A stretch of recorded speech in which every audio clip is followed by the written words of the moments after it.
Je vous remercie de votre patience, étant donné que l'heure est arrivée. Nous allons commencer la conférence de presse conjointe entre M. Le Drian et Mme Parly, venus conjointement en tant que ministre. Je ne vous les présenterai pas puisque vous avez dans votre dossier le CV de ces deux ministres. Quoi qu'il en soit, ce sont deux ministres qui ont été nommés par M. Macron lorsque lui-même a été élu président de la République. La politique de M. Macron est d'être ouvert au globalisme, mondialisation, et ce sont les deux ministres du gouvernement de M. Macron qui sont aujourd'hui présents. Moi-même, je m'appelle Tsuruhara et j'ai l'honneur de jouer le rôle de modérateur. Et je voudrais tout d'abord demander à M. Le Drian de bien vouloir intervenir. Merci. ありがとうございます。お集まりくださいました親愛なる友人の皆様方、日本の方もフランスの方もいらっしゃいますけれども、今日はお目にかかれて日本記者クラブでこうした機会が設けられて嬉しく思っています。友人でありまた同僚であるフローランス・パルリー大臣とともにこの記者会見に挑んでおりますが、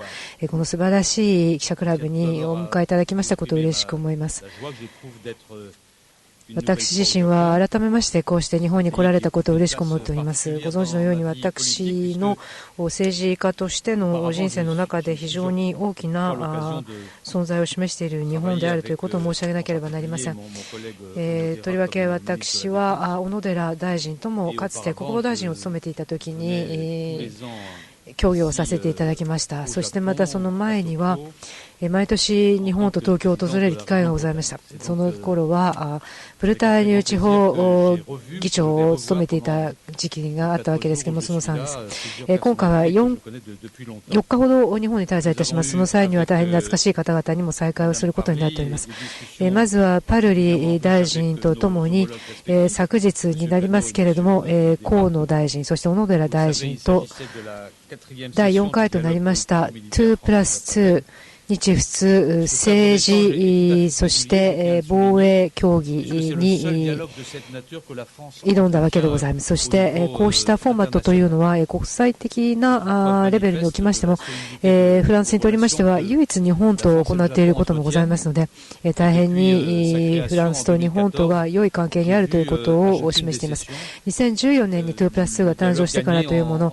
この対話に参加している私といたしましては信頼関係がより一層深まっているということ、そして全てが前進していることを嬉しく思います。またフローランス・パルリー大臣とともに2+2に挑みます前に安倍総理にお会いいただきました。その際には総理にフランス共和国大統領からのご招待をお伝えいたしました。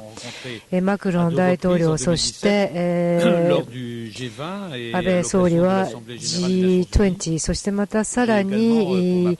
国連の総会の際に2度ほど昨年はお目にかからせていただきます。そして今日の午前中は外務の戦略会議1+1ということで河野大臣と意見交換をしてまいりました。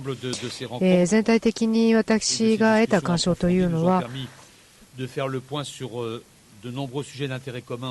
私どもにとっての共通の課題について改めて確認をすることができたということ、そしてまた安全保障に関しましても私ども大きな局面に当面しているわけですが、そのことにつきましても意見交換ができました。そしてまた日本人とフランス人は文化、観光、経済、そしてまたさらにそれ以外経済でも交流が盛んになっているということを改めて確認することができました。日本とフランスの間には特別なパートナー関係というのが存在しています。日本とフランスをつないでいるわけですけれども、それをより一層強化してまいりたいと思っています。とりわけ今年は日仏通商交渉が始まり160周年という節目の年に当たることもあります。ですから今まで共に経験したことをより一層深めるために、そして今年の7月14日の頃には安倍総理にフランスにおいでいただけることになっているわけでございますが、その機会にはジャポニズム2018のオープニングが行われることになっております。ジャポニズム2018ですが、文化を中心といたしました多くの日本を紹介するイベントが紹介されることになっております。また4月14日については後ほどパリ大臣の方からも話があるかもしれませんが、革命記念日の軍事パレードをご覧いただくことになっております。日本とフランスというのはお互いにとって非常に特別なパートナーであり、またさらに危機的な重要なパートナーであるということが言えると思います。それを考えますと、双方にとって交流が促進することは望ましいのではないかと思います。ご存知のように EPA、そしてまた SPA が日 EU の間でまもなく発行されるというふうに私どもは見込んでいます。2018年の夏には日 EU のサミットが開催されますので、その際には大きな前進がなされるというふうに思っています。そしてこのような形で私どもが合意をすることによりまして、自由な貿易、それもきちんとしたルールにのっとった、また相互性のある形での自由な貿易が行われるということは、世界に対しても大きなプラスの発信になるというのではないかと思います。また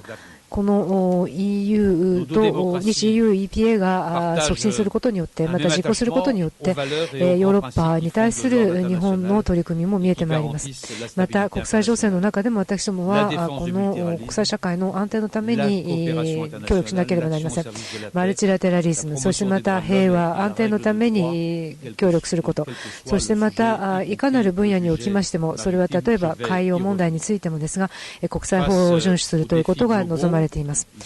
これから先のグローバルな課題に関しましては、多くの分野で日本とフランスは同じ見解をしています。例えば開発について、また気候変動、そしてそれ以外にも私どもが直面しております紛争、地域紛争等に関しても同じことが言えると思います。マルチラテラリズムということについてお話をしたわけですが、これは日本とフランスにとりましても不可欠な選択であり、また国際法を広く守るということに関してもつながっているのではないかと思います。ご存知のように北朝鮮では弾道ミサイルの開発というようなことをしているわけです。このように最近の北朝鮮の情勢を見ておりますと、その脅威というのはますます大きくなるばかりであるというふうに考えています。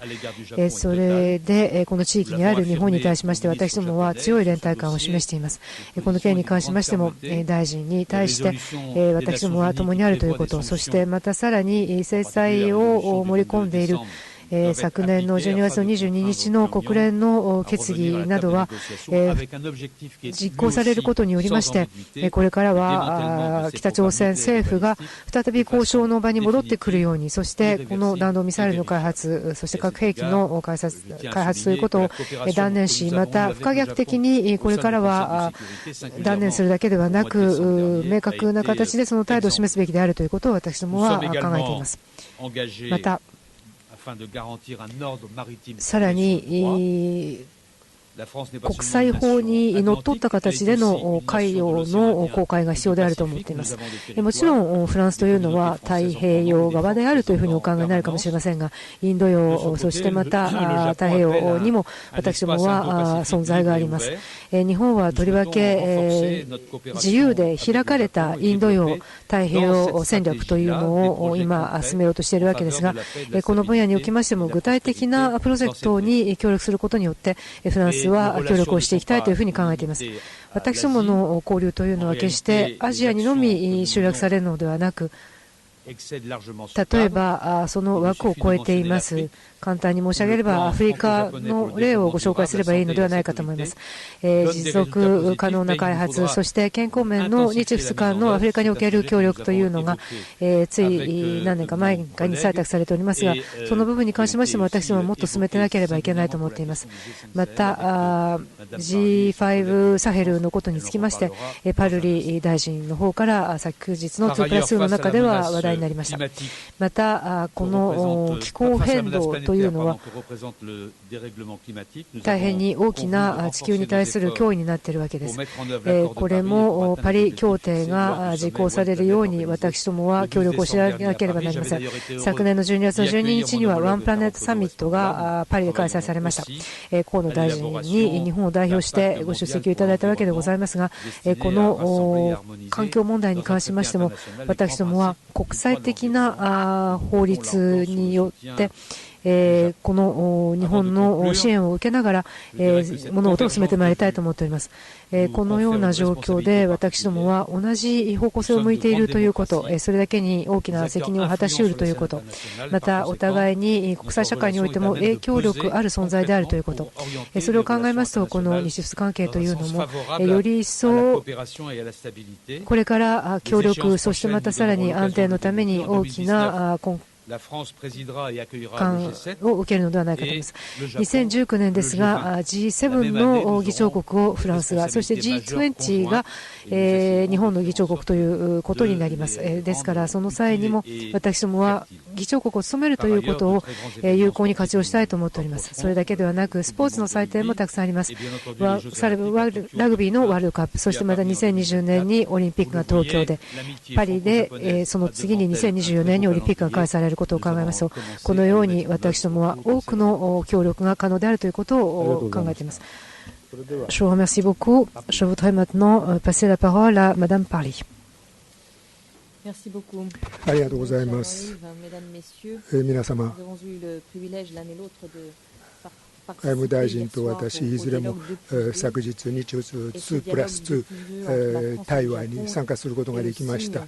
の2+2の会談は日本とフランスが特別な関係にあるということを象徴している会談でございます。同じような目標を、共通の目標を抱いている2カ国でありまして、環境も共有しております。日本とフランスはまた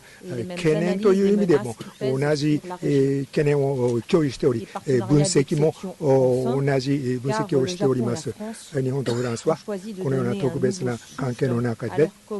その協力をさらに推進していくことを確認いたしました。第4回日仏外務防衛閣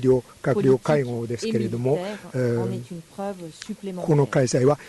それを改めて確認する機会となりました。日本とフランスは今後も互いにこの国として発展を遂げ、また共にさまざまな貢献をしていきたいと思っております。現在の状況の変化はあまり私どもにとって好都合なものではありません。さまざまな野心を抱いた大国があって、言葉のみならず行動によってその脅威を作り出している国もあります。またテロ活動も非常に派手な形で行為を行っておりますし、サイバーセキュリティにも問題が生じております。したがって日本とフランスは手を組んでそれらの問題に対処する意義があります。我々はこの戦略的に自由で開かれたインド太平洋という戦略にを歓迎いたしますし、それぞれの国の国際的な安全保障と発展に向けて貢献するものと思っております。このような見方というのは現在のアジアの文脈において非常に意義を持ったものと思います。アジアにおけるさまざまな懸念、これは安全保障に対する脅威があることに加えて非常に深刻なこの脅威の悪化が恐れられております。そのその影響を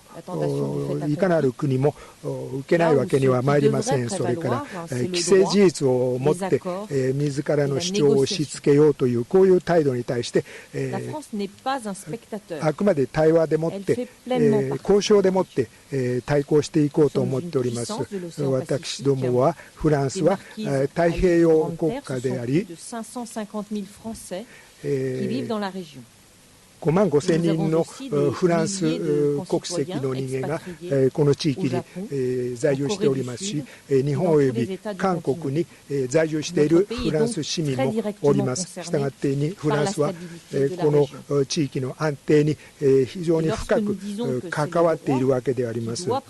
そしてこのような状況において法が支配をしなければならない、行為に対して言葉が力支配しなければならない。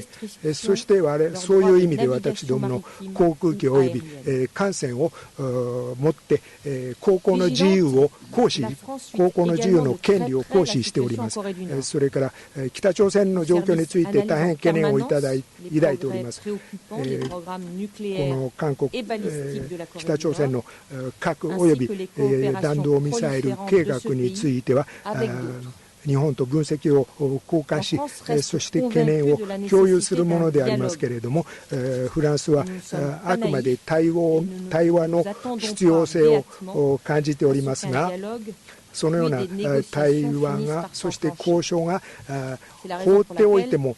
始まるものとは思っておりませんで、あくまで北朝鮮に対して圧力をかけなければならない。圧力をかけることによって、そして初めて対話の余地ができるものだと思っております。したがって北朝鮮に対する制裁決議を完全に履行していく必要がありますし、すべての国がこの制裁決議を履行していく必要があると思っております。外務大臣および軍事大臣を通じて安保理、国連安保理においても EU においてもフランスはそのような見方を強調しております。ただしフランスのこのような断固たる態度は火に油を注ごうというものではありませんで、あくまで対話のチャンスを見逃さないようにしようという気持ちからであります。そして北朝鮮の挑発的な言葉をそのまま受けてはならない、この表現を誤るとそれによって本当の軍事衝突が起こってしまうということを懸念しなければならない。日仏間の軍事協力というのはそういう観点からも意味を持っておりまして、我々は共同訓練演習をすでに実施しております。まず海洋分野でございます。海洋分野において非常に実り豊かな密接な関係があって、アルク17、ニューカレドニアの沖合で4カ国による共同演習が行われました。日本も参加いたします。それからバンデミエルというフリゲート艦が今年中に日本に参ります。日本とフランスは2+2の形でもさまざまなやり取りをしており、宇宙空間あるいはサイバーセキュリティについてすでに対話をしておりまして、このようなイニシアチブを今後も続けていこうと思っております。我々の利害は一致しており、今後ともぜひとも力を合わせて困難な状況に対処していかなければならないと思っております。協力をさらに進めていく必要があると思います。私としてはこのコンセプトあるいはドクトリン、そして装備品、防衛装備品について、例えば水中無人高層体、こういったものに関する技術交流を進めていきたいと思っております。それから宇宙監視、この宇宙監視については民間企業も含めて非常に経験技術の蓄積があり、それをもって日本と手を組んでいきたいと思います。より密接な協力を進めるというのは、コンセプトや装備品についてにとどまるものではなくて、現在の危機的状況について手を組んで対処していきたいと思っております。現在アフリカ大陸においてさまざまな国が触手を伸ばしておりまして、アフリカ大陸の平和に対して日本は貢献をしてくださっている。そのことによって日本の安全保障も守られる側面があるということで、ダカールフォーラムにおいてその点を日本が表明をなされております。私ども同じような考えを持っております。例えばサヘル G5 という会合がございます。この地域の国に対して合同軍を創設してテロ活動に対して対処していくという意欲を掲げており、それに貢献をしたいと思っております。この合同軍による作戦はすでに2回にわたって行われており、成功裏に行われております。テロ活動はこの合同軍に対していかなる対処しない口実も残していない、複数の国が文化や歴史も異なる複数の国がこのサヘル G5 の取り組みに貢献しようと考えておりまして、今回東京において日本がこのサヘル G5 に対してしていただける貢献があれば大変歓迎申し上げるということを申し上げたばかりでございます。今回2プラス2の開催を準備くださった方々、特に日本の方々にお礼を申し上げたいと思います。日本とフランスは価値観、信念、そして行動によって密接な結びつきがあり、今後もさらに豊かな協力を推進してまいりたいと思っております。第4回日仏部会務防衛閣僚会合はそのような両国の意欲を象徴するものでございます。そして今年の7月14日にはフランスの革命祭に安倍首相のご参加を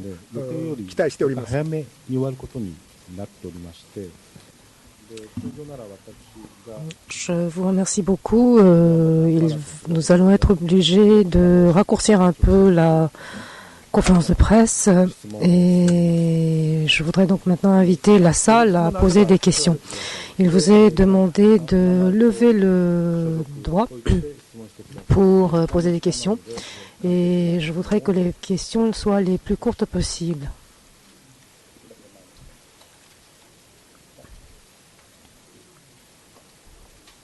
Je m'appelle John Nagata, journaliste de l'agence presse japonaise. 共同ニュースのジョナタンでございます。一つ質問させていただきたいのですけれども、先ほど安倍総理がフランスに行かれるというお話がございました。ちょうど7月14日の頃ということでしたけれども、その中で日本人が最も興味があるのは大統領がいつ日本に来られるかということではないかと思います。そのあたりについては、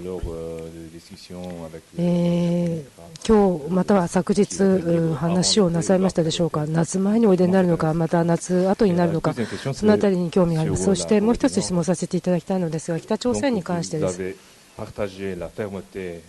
日本と同じに断固たる態度を取り続けるということを確認されたということです。ところが今まで圧力をかけても、また制裁を加えてもあまりいい結果にはならなかったのではないかと思うんですけれども、今のところ北朝鮮の路線というのは変わっていません。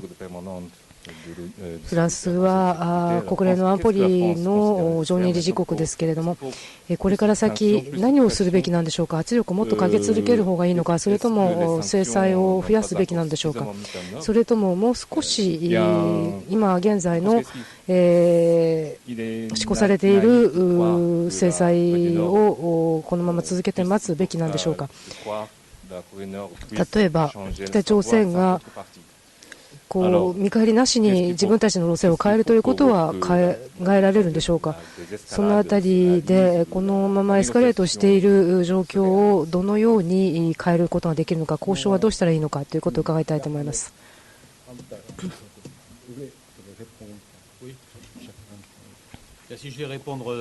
それでは簡単にお返事をさせていただきたいと思います。とりわけ私の管轄のところがございますので、安倍総理がフランスをご訪問くださいますこと、これはもう決まっております。その中でジャポニスム2018のオープニングに立ち会うということ、そして1985年以降初めて日本の総理が7月14日の革命記念日のパレードに正式に招来されるということ、それに対しましてもちろんマクロン大統領の来日というのもあります。今年中にということはすでに決まっております。そして日程に関しましては日本側と相談をしているところでもございますし、また大統領の方の日程というのもございますので、それを具体的にいつのするのかということは、私どもがフランスに戻りましてからなるべく早い段階に発表できればというふうに考えています。北朝鮮について私どもが取っている態度というのは、断固たる態度をするということ、そしてこの制裁がどのような形で適用されるのかということ、またそれがどういうふうに湾曲されるかということをしっかりと見届けるということが必要だと思います。それがためにはこれからもやる気をなくさないということ、そしてまたさらに辛抱強くなければいけないのではないかと思います。とりわけ12月22日に国連の決議案として採択されたものは非常に内容の重いものです。それをこれから先執行しなければなりません。ですからこれから大事なのは圧力をかけすることによって北朝鮮が交渉のテーブルに戻ってくることを私どもとしては頑張らなければいけないということです。そしてこのような交渉の結果になったというようなことを前もって知らせるのではなく、お互いに私どもといたしましてはきちんと交渉しなければいけないと思います。ですから今何かすることがあるとすれば、関係国すべてが国連の安保理で採択された決議、特に制裁がきちんと行われているかということを確認しなければならないと思います。それがおそらく最も有効な、そして唯一の手段ではないかと思います。そして北朝鮮がこれ以上のエスカレートをしないようにしなければなりません。もちろんオリンピック、東京オリンピックが終わってからというもの、また核実験というものがあるのかもしれません。今のところはスポーツのおかげで少し停戦状態とでも申しましょうかではないかと思いますが、再び通常の生活に戻ったところではまた再びおそらく核実験、そしてまたミサイルの発射ということがあるのではないかと思います。思い出していただければいいと思いますが、北朝鮮の指導者が年の初めにした挨拶によってその時には北朝鮮に核兵器を保有させた、そしてまたさらに北朝鮮は冬季オリンピックの際には平和的な形で韓国と仲良くしていきたいということがあったわけです。その2つを今実行しているというふうに考えてもいいんでしょうか。補足はありません。では次の質問、東こちらにします。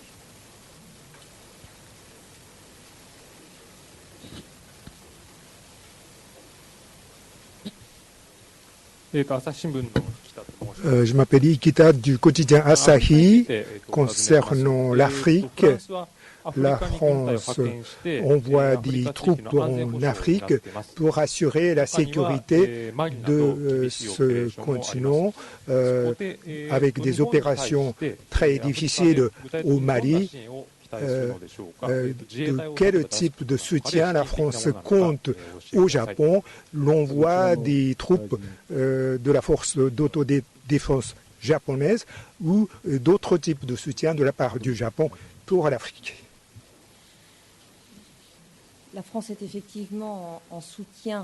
フランスは確かにテロ活動に対する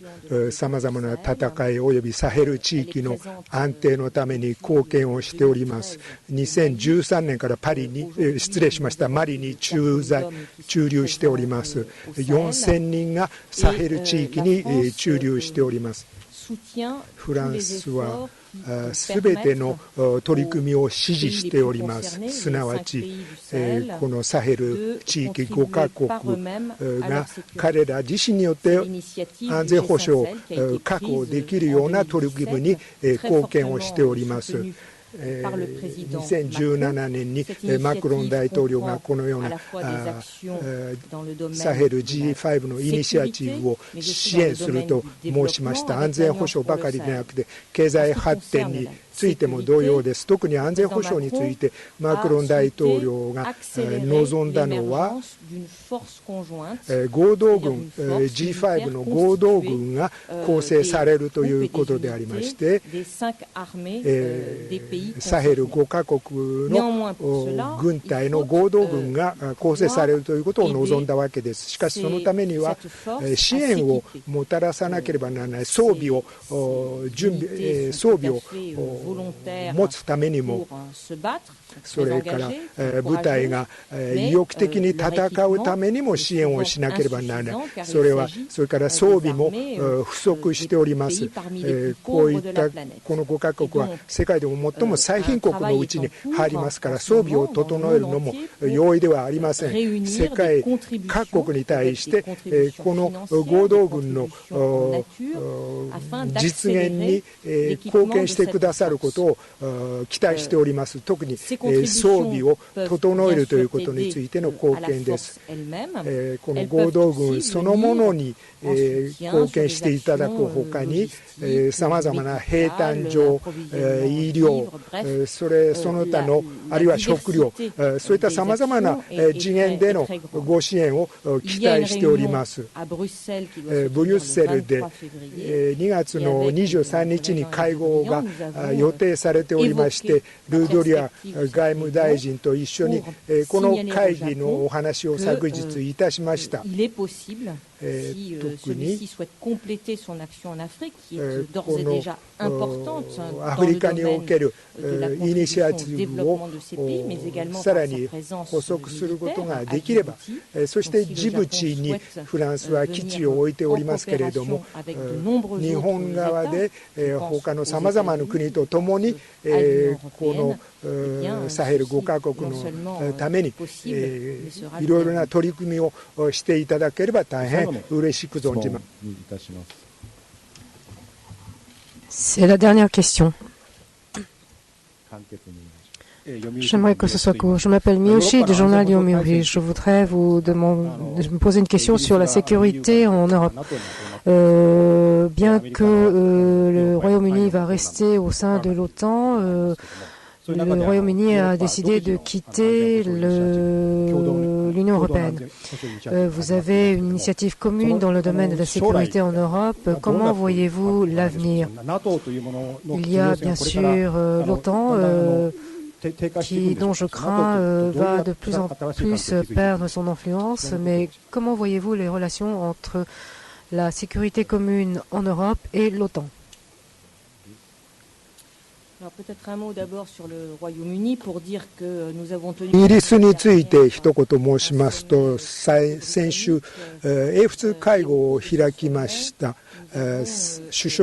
脳会談です。その際にイギリスとの防衛及び安全保障についてのつながりを強化することで一致しました。イギリスもマリにおけるフランスの活動を支援することにいたしたわけです。マクロン大統領はまた EU 加盟国に対して EU 統合のさらなる息吹を体現してほしいと。そしてこのイニシアチブというのは部隊 là où les intérêts de nos pays 何か seraient 我々 menacés. の Et 利害 la 国益 caractéristique が de cette 脅か force, された場合 c'est に de- 直ちに介入できるような sont à la 軍事力を用意するというイニシアチブ volontaires イニシアチブでございます pour intervenir. Cela suppose 能力があって de 意欲もある développer des relations 軍事力を用意 fréquentes す nous ると permettant d'avoir une culture そ commune のためには d'intervention et こ d'être の軍事介入のため entraînés の le plus 文化 possible というよう ensemble. な次元でも Cette EU 加盟国 initiative が européenne 息を合わせる d'intervention 必要が n'est nullement あります。 contradictoire avec le もちろん projet EU のこのような de construction d'une Europe de 軍 la 事 défense 介入 avance と bien いう en の ce は moment au sein des institutions 現在 communautaires. すでに EU で EU としての防衛力を整備するというイニシアチブと矛盾するものではありません。EU が自力で自分の安全保障を担保することができればできるほど NATO における EU 加盟国の存在も意味を持つことになると思っておりまして、このようなフランスの主張は加盟国に EU 加盟国に理解されていると思います。 Encore une question. Monsieur le ministre, j'aurais bien voulu savoir comment dirais-je, ce que pense Monsieur Macron sur notre pays. マクロン大統領が日本についてどう思っていらっしゃるのかを聞きたいと思います。ご存知のように、マクロン大統領の前任者の中には、正直に言って、日本よりも中国の方が自分は好きだというようなことを言ってました。大臣は大変に大統領の側近でいらっしゃるということ、そしてまたさらにそのマクロニズムというのを作った方であるというふうに言われていますので、日本に対してどのように思っていらっしゃるのかをぜひ伺いたいと思います。それは大統領が日本に来られたときに直接ご質問していただいた方がいいのではないかと思います。大統領の非常に豊かで博識ある考えを私がここで皆様に表明できるとは思いませんし、またそのマクロニズムというものを自分が作ったのかということ、特にその日本式のマクロニズムというものを作り上げた人間なのかということは言えないと思います。そこで私として申し上げられることは、マクロン大統領はいくつかの原則というのを国際情勢の中でも大切にしています。その中にあるのがマルチラテラリズムというものであり、また保護主義を拒否するということ、そしてまた国際法の遵守、そしてまたさらに環境問題を大切にするということ、そしてテロに対する対策、このようなことを大切にしています。これらすべては日本と同じ方向を向いているのではないかと思いますので、協力し合えることができるというふうに考えます。例えばその他の国を比較されますと、同じような方向性は必ずしも向いていないということが見えてまいりますので、そういう国々とはなかなかやはり対話ができないということがあるのではないかと思います。フランスとしては全ての国と対話を続けていきたいと思うわけですが、やはり価値観ということを考えた際には、少なくとも日本とは同じ価値観を共有していることが言えるのではないでしょうか。ですからこそ毎年2+2を行っているだけではなく、首脳同士のサミットというのも2014年から毎年行われています。ありがとうございました。それでは会見を終わります。Merci beaucoup. C'est la fin de la conférence de presse et pour vous remercier d'avoir participé à cet exercice. Mais monsieur et madame la ministre, nous vous remettons en termes de reconnaissance ce stylo.